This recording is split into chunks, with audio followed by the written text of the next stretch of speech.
Bismillahirrahmanirrahim. Assalamualaikum warahmatullahi wabarakatuh.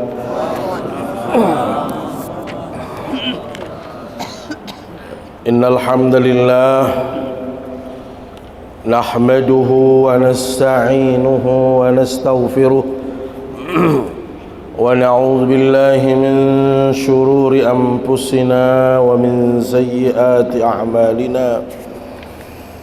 من يهده الله فلا مضل له ومن يضلل فلا هادي له أشهد أن لا إله إلا الله وأشهد أن محمدا عبده ورسوله اللهم صل وسلم وبارك على سيدنا محمد وعلى آله وصحبه أجمعين أما بعد.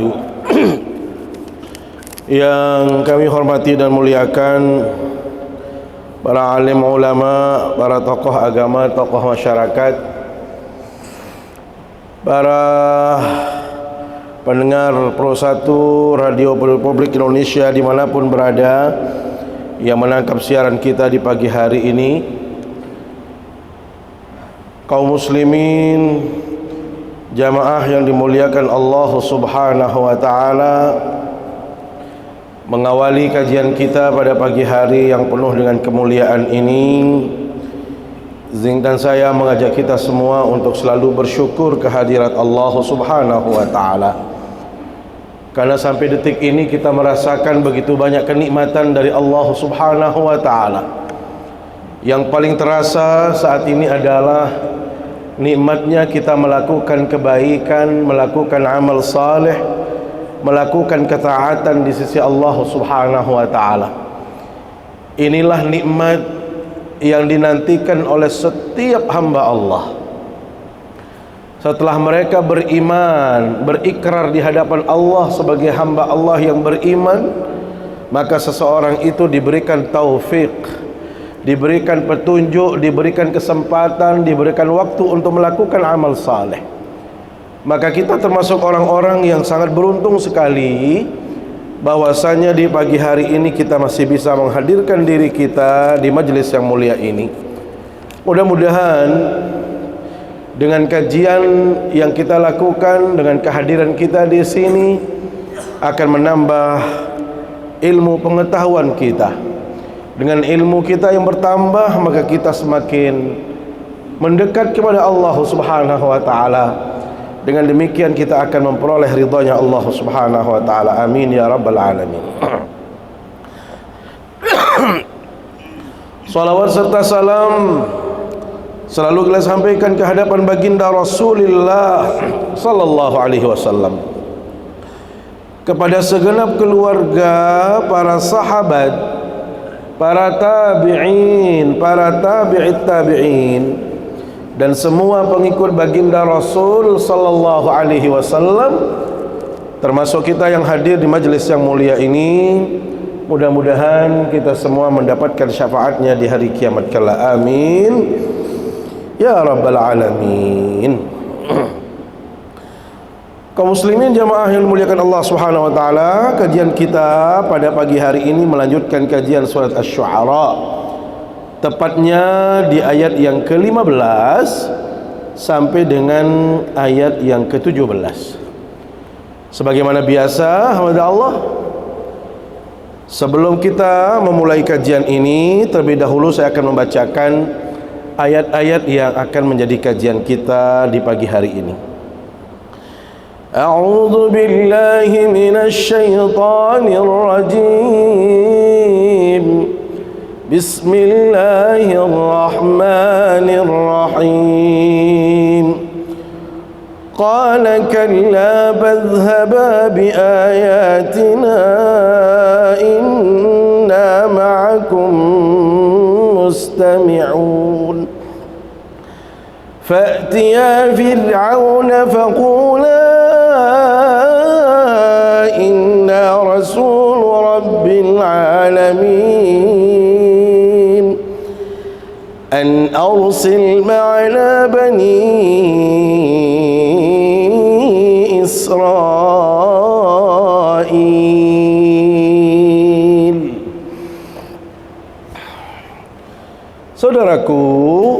muslimin jamaah yang dimuliakan Allah Subhanahu wa taala. Ayat ini masih erat sekali kaitannya dengan ayat yang sebelumnya, karena berbicara tentang kisah Nabi Musa alaihissalam yang berhadapan dengan Fir'aun, di mana kita tahu bahwasanya Fir'aun ini adalah orang yang membesarkan Nabi Musa, orang yang memfasilitasi Nabi Musa sebelum dia diangkat menjadi nabi. Justru Nabi Musa itu tinggal bersama Fir'aun dengan segala kebutuhan yang tercukupi, dengan segala kenikmatan sebagai anak angkat raja. Maka tentu rahmat Allah, setelah beliau diangkat menjadi rasul, kemudian dia diperintah oleh Allah untuk menghadap Fir'aun, mendakwahkan Fir'aun. Tentu sebagai seorang yang punya secara secara pribadi ada hubungan emosional, ya, secara kultur dia juga terbentuk dari keluarga Fir'aun. Maka tentu ada beberapa hal yang akan dirasakan oleh seseorang yang pernah ada hubungan sebelumnya, ya. Jadi yang namanya orang yang punya hubungan, apakah itu pertemanan, persahabatan, apalagi teman baik, Allah, begitu bertemu tentu tidak seperti orang yang baru bertemu. Ada yang kita sebut dengan ya perasaan-perasaan lah sebagai seorang manusia. Apakah segan, apakah malu, apakah berutang budi dan lain sebagainya. Dan itu adalah sesuatu yang biasa terjadi. Maka hal yang sama dengan Nabi Musa alaihissalam, di saat beliau diperintah oleh Allah Subhanahu wa taala, ya, di ayat yang sebelumnya yang saya maksud, qala rabbi inni akhafu an yukadzibun. Apa katanya Musa? Saya masih khawatir ya Allah, jangan-jangan mereka nanti mendustakan saya. Kenapa? Karena ini teman, sahabat, orang yang membesarkan gitu loh. Jadi sama misalnya kita, mohon maaf sekali, kenapa ada orang yang di luar sana dia diakui, rekognisinya, kemampuannya diakui, bahkan dihormati di luar sana, tapi di dalam dia tidak dihormati. Ya, di kampungnya biasa aja, dipanggil hei gitu kan, atau Ustaz, atau siapa, biasa kan. Tapi kalau di luar Masya Allah diagungkan. Apa? Karena memang ya mungkin satu, kita ini sepadan usianya, kemudian dulu lahirnya juga diketahui, kan begitu, proses besarnya juga sama-sama mengetahui. Jadi itu biasa. Makanya kita tidak perlu khawatir atau terkejut, kenapa kalau di luar hebat sekali orang ini, tapi kok di kampungnya biasa-biasa saja.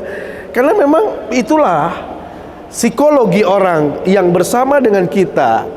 Ya, semakin intens berinteraksi dengan seseorang, maka kita itu sudah tidak ada lagi sekat. Ya, sama saya dengan teman misalnya yang satu angkatan, mungkin dia dihargai, atau mungkin dia seorang pejabat, boleh dia mungkin eselon 2, di luar sana dia eselon 2, tapi kalau kita kan saling kepak dia, ya kan, karena kita satu angkatan, hip, pakai hip, mungkin paling kita bilang ayah siap gitu kan, mungkin kita akan bisa memosisikan, siap Blatu, kan begitu, siap bos, gitu. Tapi di situ di depan orang dia bos, tapi kalau di belakang kita ya mungkin kita saling injak, ya maksudnya mungkin saling pijit, apa itu kan udah biasa, kan begitu, ya. Jadi inilah yang dikhawatirkan oleh Nabi Musa. Qala rabbi inni akhafu ayyak, saya khawatir ya Allah, jangan-jangan dia ketawain saya nanti gitu kan. Kenapa? Karena saya tumbuh besar di istana, masalahnya tahu-tahu ujung-ujungnya saya harus mengajak mereka, terus menasihati mereka. Ini kan ada sesuatu yang perasaan saya belum connect, kira-kira begitu ya, belum nyaman. Wa yadhiqu sadri, hati ini sempit rasanya, ya. Wa yadhiqu sadri, gimana sih ketemu sama teman sahabat di situ kan banyak orang, banyak teman dan lain sebagainya, jadi seolah-olah tidak akan bisa keluar ini. Wa yadhiqu sadri, saya sempit sekali rasanya ini, ya. Wala yantaliqu lisani, apalagi saya ini secara lahiriah, kata Nabi Musa, saya ini cadel. Cadel itu artinya dia tidak bisa berbicara yang bagus, yang baik, tetapi beliau terbata-bata. Saya sudah jelaskan di majelis ini dulu, kalau anda masih ingat, jamaah yang masih ingat, kenapa beliau cadel. Konon di waktu beliau masih kecil dulu, ada kekhawatiran dari Firaun, karena di awal beliau bermimpi bahwasanya kekuasaanmu nanti akan diambil oleh orang Bani Israel, terutama anak laki-laki dari kalangan Bani Israel, maka dia berusaha untuk membunuh. Makanya disebutkan di dalam Al-Quran, wa idh najjaynakum min ali fir'aun yasumunakum su'al yudhabbihuna abna'akum. Jadi semua anak laki-laki pada waktu itu dibunuh. Wa yastahyuna nisa'akum, yang dibiarkan hidup itu adalah dari kalangan perempuan. Kenapa? Karena dari mimpi itu dia yakini bahwasanya kekuasaan dia, kerajaan dia nanti akan diambil alih oleh orang atau anak laki-laki dari kalangan Bani Israel. Maka setelah diambil Nabi Musa dan tinggal bersama Firaun, kemudian istri Firaun, Asia, untuk menguji kebenaran apa yang dia yakini oleh Firaun, ya. Pada waktu itu, alhamdulillah, masih kecil Nabi Musa itu, dia coba oleh Firaun dikasih permen sama bara api. Kalau dia benar ini anak yang hebat, anak yang memang akan mengganggu saya ke depan, apalagi anak yang istimewa, pasti dia tahu mana api, mana permen, mana coklat lah, kira-kira begitu. Jadi kalau dia anak kecil ini sengaja ditaruh coklat atau sengaja ditaruh api di situ bersamaan dengan coklat. Kalau dia ambil coklat, berarti ini anak ini memang sudah pintar, ini bahaya ini.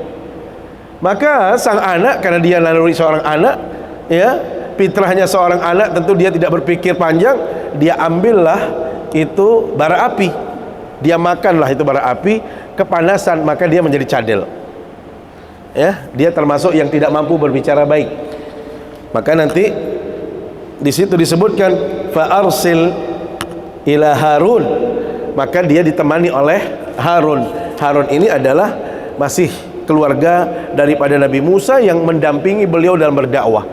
Konon karena Nabi Harun ini adalah ahli daripada retorika, kemampuan berbicaranya sangat sistematik, maka beliau menjadi seolah-olah menjadi juru bicara Nabi Musa alaihissalam.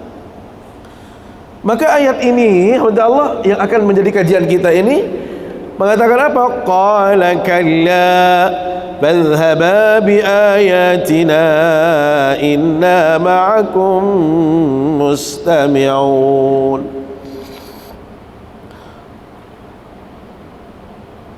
Qala fadhhaba, qala kalla, ay qala Allah Ta'ala, Allah berfirman kepada Nabi Musa, kalla lan yaktuluka. Jadi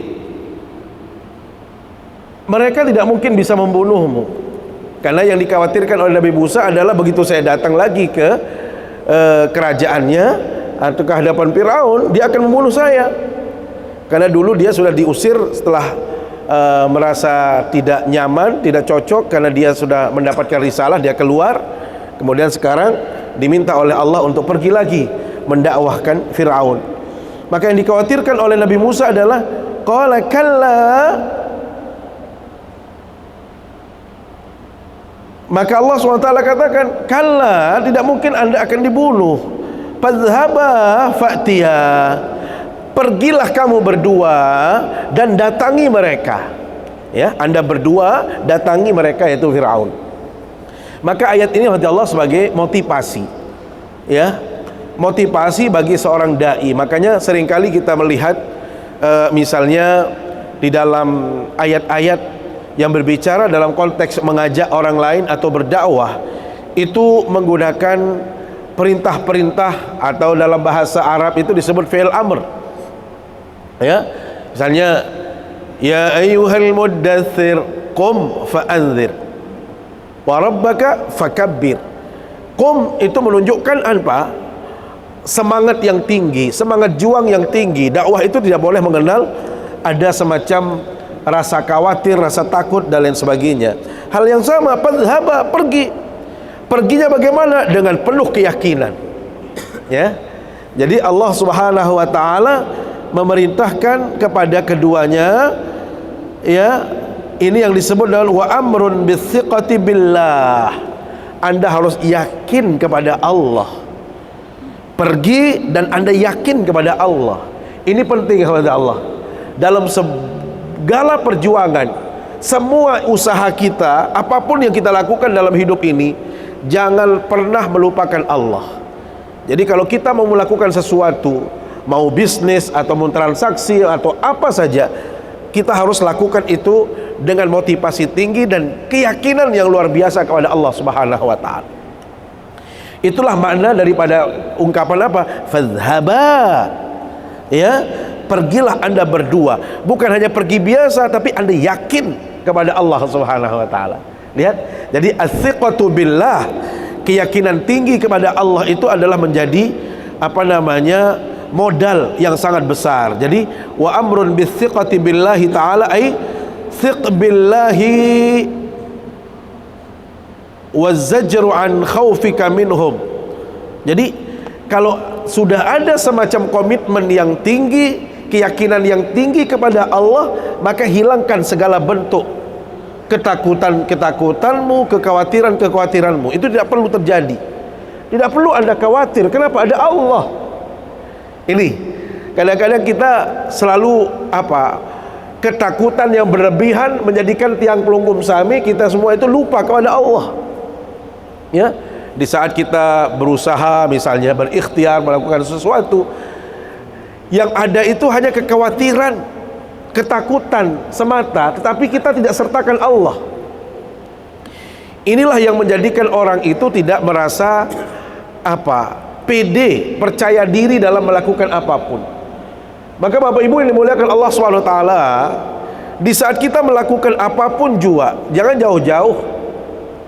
Kita datang sholat ke sini saja, ya, bukan hanya sekedar datang, tapi yakin dengan kedatangan ini adalah cara saya mengabdi kepada Allah, dan saya yakin kepada Allah, dan apapun itu saya akan dijaga oleh Allah. Kan seringkali kita mencari rezeki misalnya begini, kita pergi ikhtiar cari rezeki, yang ada hanyalah motivasi saja tanpa menyertakan Allah di situ. Sering orang ya sudah berangkat saja.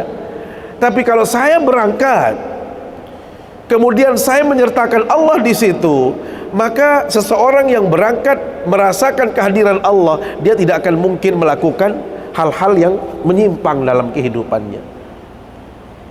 Kan ada orang yang mencari rezeki, tapi kan ternyata dalam prosesnya dia berani menipu orang, dia membohongi kliennya, dia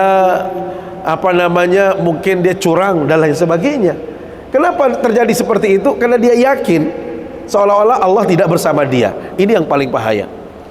Jadi kalau kita pergi berikhtiar mencari rezeki, saya ini adalah melakukan ikhtiar dan saya yakin kepada Allah, Allah akan memberikan saya rezeki, maka kita tuntut rezeki itu, ikuti perjalanannya, ikuti perintah Allah, ya, ikuti nilai-nilai kebenaran.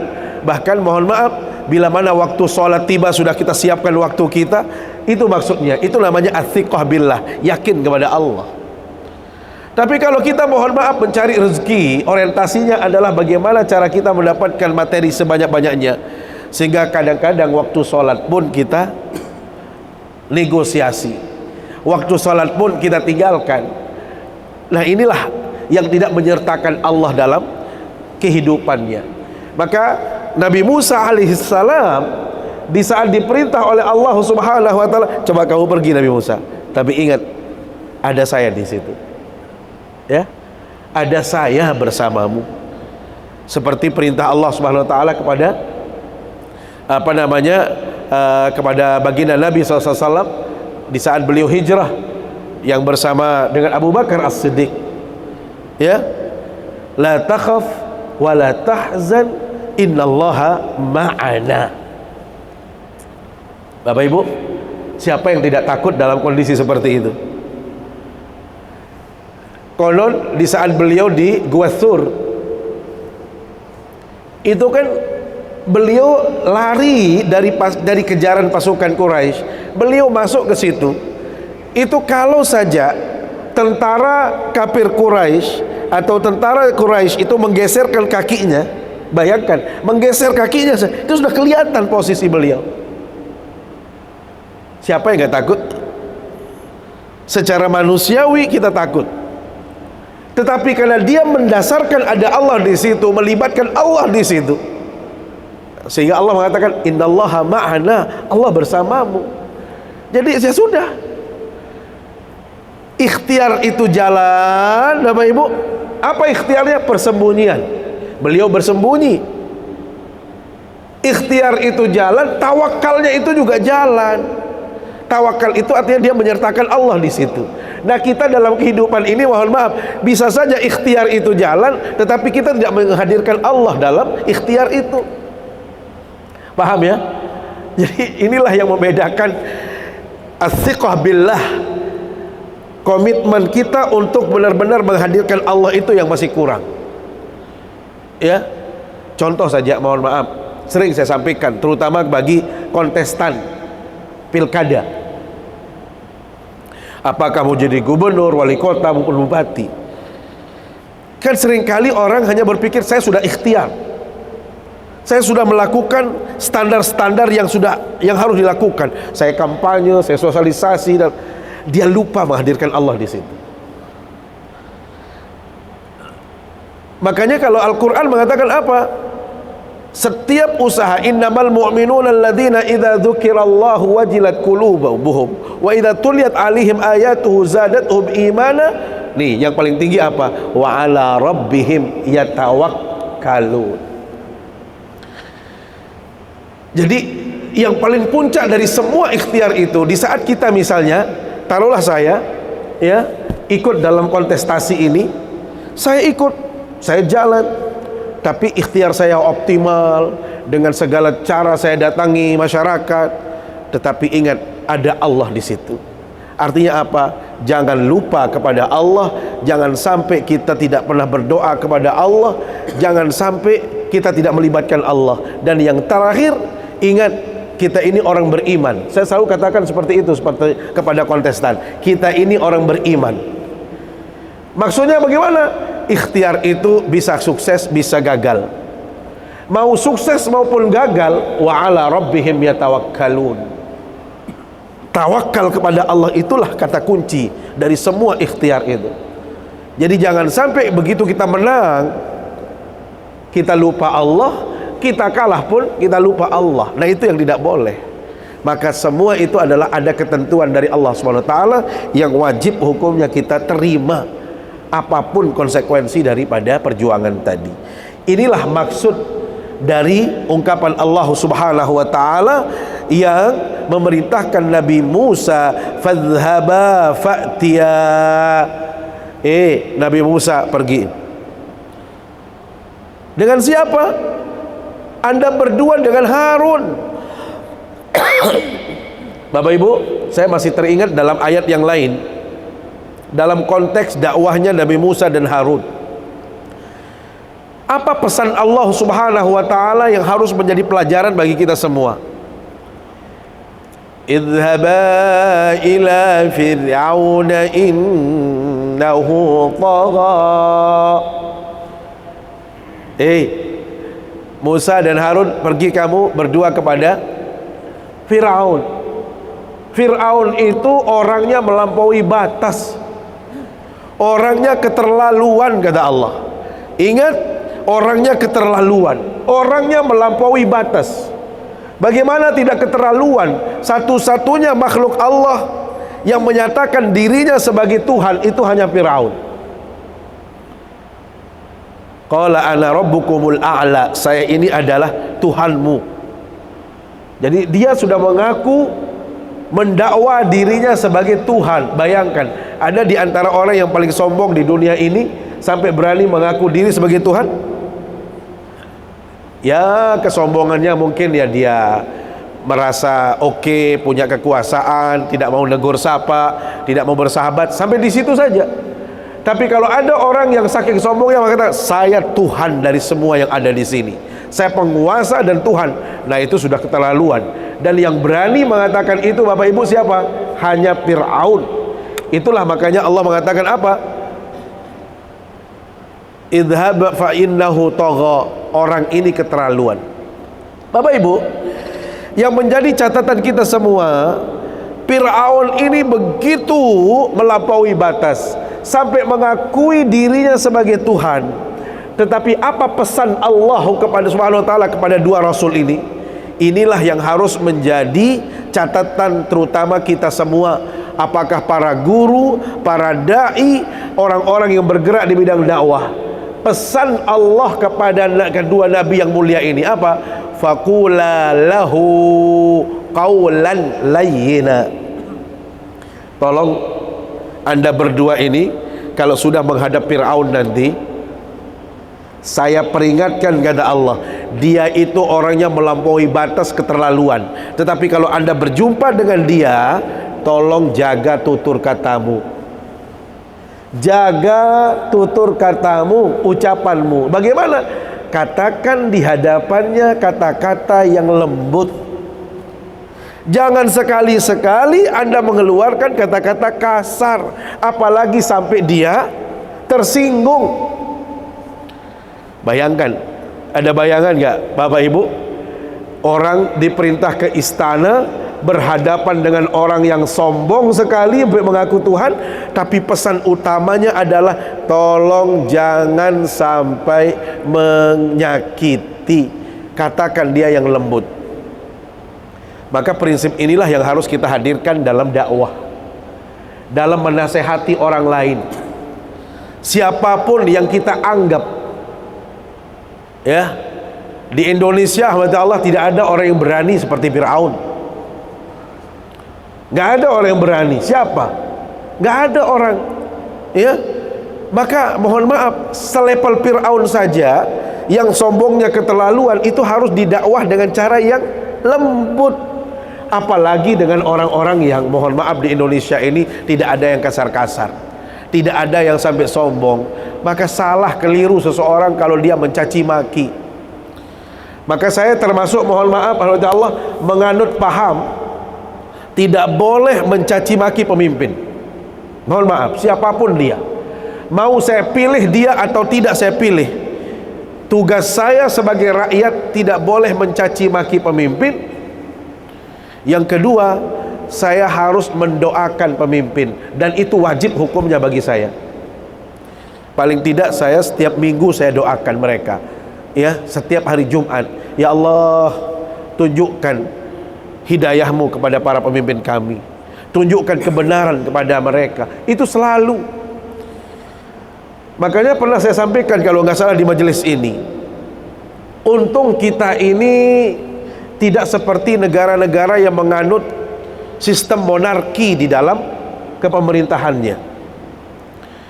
Kalau sistem monarki itu Bapak Ibu, ya, sistem kerajaan, semuanya diatur. Masjid diatur. Masjid itu tidak boleh dibangun oleh rakyat. Masjid itu disediakan oleh pemerintah. Waktu dibukanya masjid juga sudah ada. Tidak boleh bebas 24 jam. Pengajian juga sudah diatur. Temanya sudah diatur. Khatibnya sudah diatur. Jadi kalau sehari Jumat itu misalnya seluruh Indonesia itu sama pidatonya. Contohnya kalau di Indonesia, redaksinya sama. Kenapa? Karena sudah dibuat oleh tim yang khusus menyusun khutbah. Jadi seorang khatib tadi harus tunduk kepada materi khutbahnya. Dan di situ ada doa khusus untuk penguasa. Makanya enak di kerajaan itu, masih bayi, anaknya itu sudah didoakan oleh rakyat. Ya mau dianggap zalim mau tidak, Bapak Ibu, siapa yang tidak kenal MBS? Muhammad bin Salman dengan kebijakan-kebijakannya yang mohon maaf vulgar sekali di Saudi Arabia itu. Yang tadinya perempuan tidak boleh nyetir, sekarang boleh. Nggak boleh ada yang kerja di toko, sekarang boleh. Tidak boleh ada di fasilitas umum, sekarang boleh. Semua Saudi itu terbuka. Siapa yang tidak kenal MBS? Tetapi Bapak Ibu pernah mendengar ada imam Masjid Haram yang begitu selesai khutbah langsung diborgol? Kenapa? Karena dia menyinggung sedikit saja. Dan itu singgungannya tidak seperti khotib di Indonesia. Kalau di Indonesia mohon maaf banyak khotib itu provokator. Mohon maaf. Kita ini mohon maaf khutbah itu mencerahkan, menyejukkan.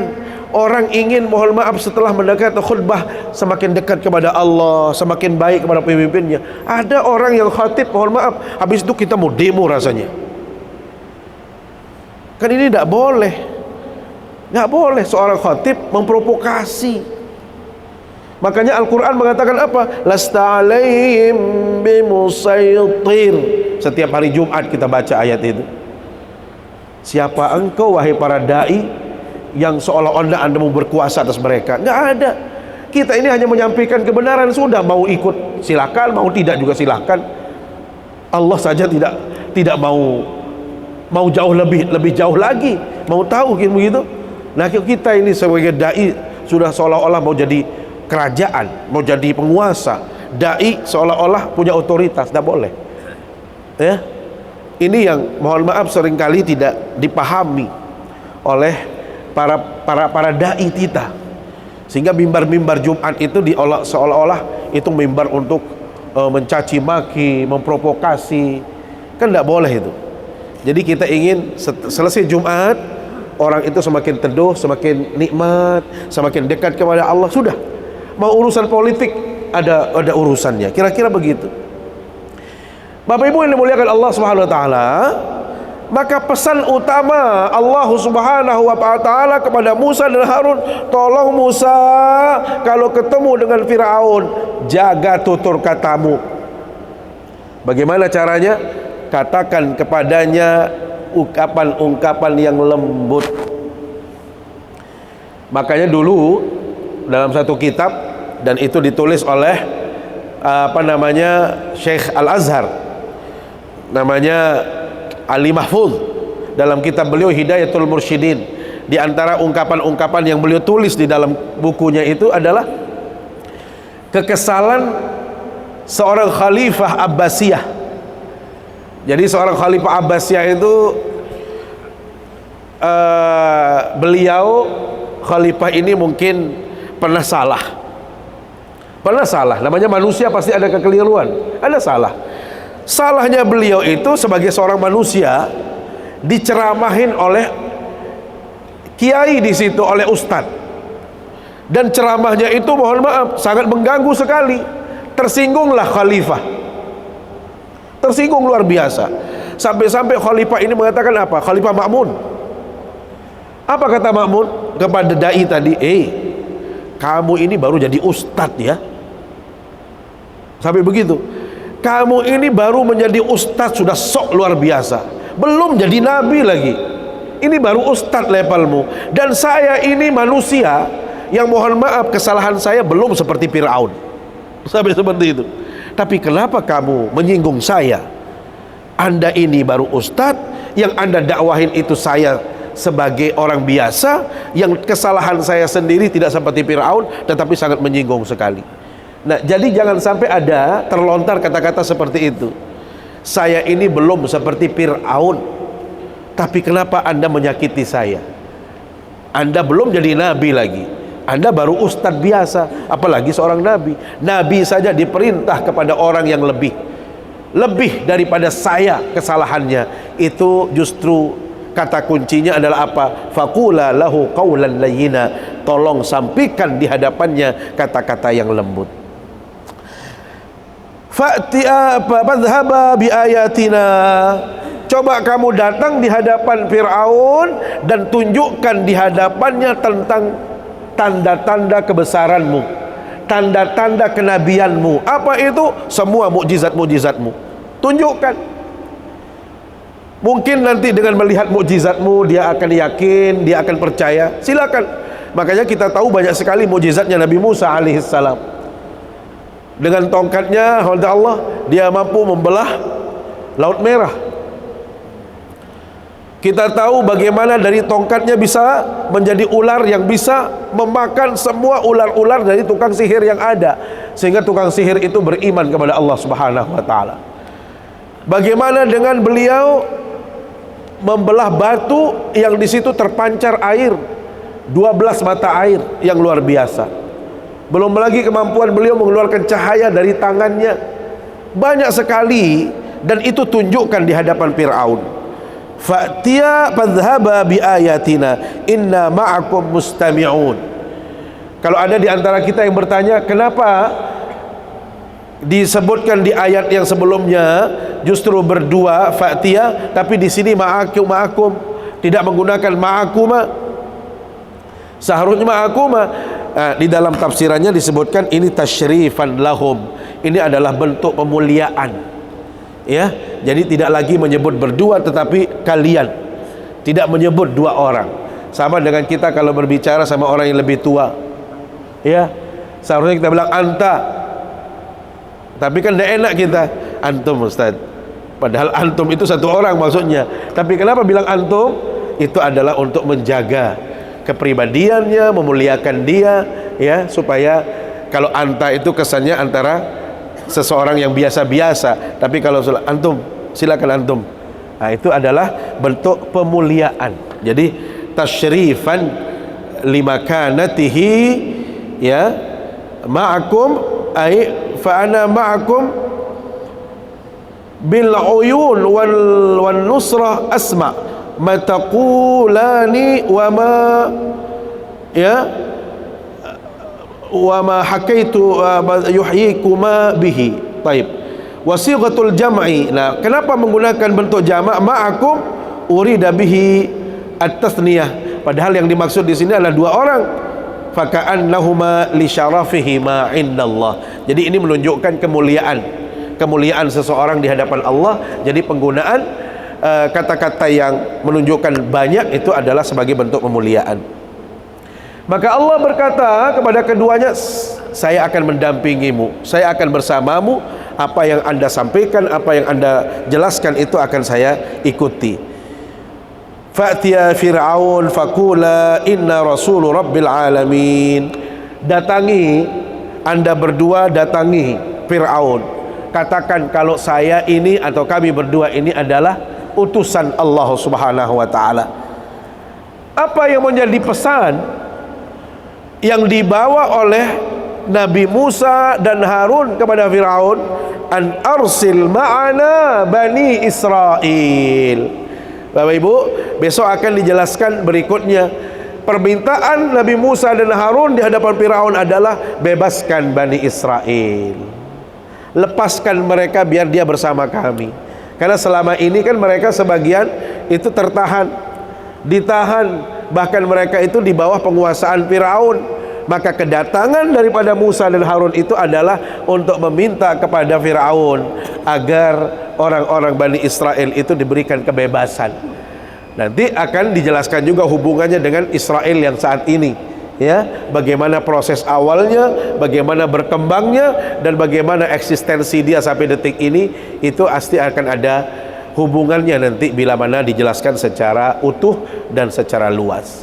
Maka itulah pesan daripada Nabi Musa atau permintaan Nabi Musa dan Harun kepada Fir'aun agar mereka melepas Bani Israel untuk ikut bersama Nabi Musa. Hadirat Allah, ini saja pembahasan kita pada pagi hari ini kaitannya dengan ayat yang sudah kita kaji. Mudah-mudahan dengan kajian ini ada tambahan informasi dan ilmu yang bisa kita hadirkan dalam kehidupan nyata kita. Bahwasanya ingat, dalam segala ikhtiar kita, aktivitas kita, jangan pernah melepaskan Allah di situ. Jangan sampai kita meninggalkan Allah sehebat siapapun. Siapa anda yang hebat saat ini, siapa anda yang kaya saat ini, siapa anda yang alim saat ini, jangan meninggalkan Allah dalam kehidupan kita. Karena kita ini adalah pada dasarnya dhaif, lemah. Bahkan kita tidak ada sebelumnya, tetapi yang mengadakan kita adalah Allah. Maka yakin kepada Allah, insyaallah kita akan dijaga oleh Allah, kita akan selalu di bawah bimbingan Allah Subhanahu wa taala. Saya pikir demikian Allah yang bisa kami sampaikan. Mohon maaf bila ada tutur kata yang kurang pas. Saya ini masih pilek dan saya baru pulang semalam. Dan tadi juga lari, saya bilang sebentar saja, jangan dulu ceramah, saya lari dari bawah itu. Ya, jadi hidungnya udah enggak ini, napasnya pakai mulut ini karena pilek. Ya, terima kasih demikian. Mari kita akhiri dengan bermunajat, berdoa kepada Allah Subhanahu wa taala. A'udzubillahi minasyaitonir rajim. Bismillahirrahmanirrahim. Alhamdulillahirabbil alamin. Wassalatu wassalamu ala asyrafil anbiya'i wal mursalin wa ala alihi wa sahbihi ajma'in. اللهم إنا نسألك علما نافعا وعملا متقبلا ورزقا حلالا طيبا واسعا في الدين والدنيا والآخرة. اللهم أرنا الحق حقا وارزقنا اتباعه وأرنا الباطل باطلا وارزقنا اجتنابه. اللهم ربنا ظلمنا أنفسنا وإن لم تغفر لنا وترحمنا لنكونن من الخاسرين. ربنا هب لنا من أزواجنا وذرياتنا قرة أعين وجعلنا للمتقين إماما. ربنا آتنا في الدنيا حسنة وفي الآخرة حسنة وقنا عذاب النار. صلى الله على سيدنا محمد وعلى آله وصحبه أجمعين. سبحان ربك رب العزة عما يصفون، سلام على المرسلين، الحمد لله رب العالمين. أقول قولي هذا وأستغفر الله، والسلام عليكم ورحمة الله وبركاته.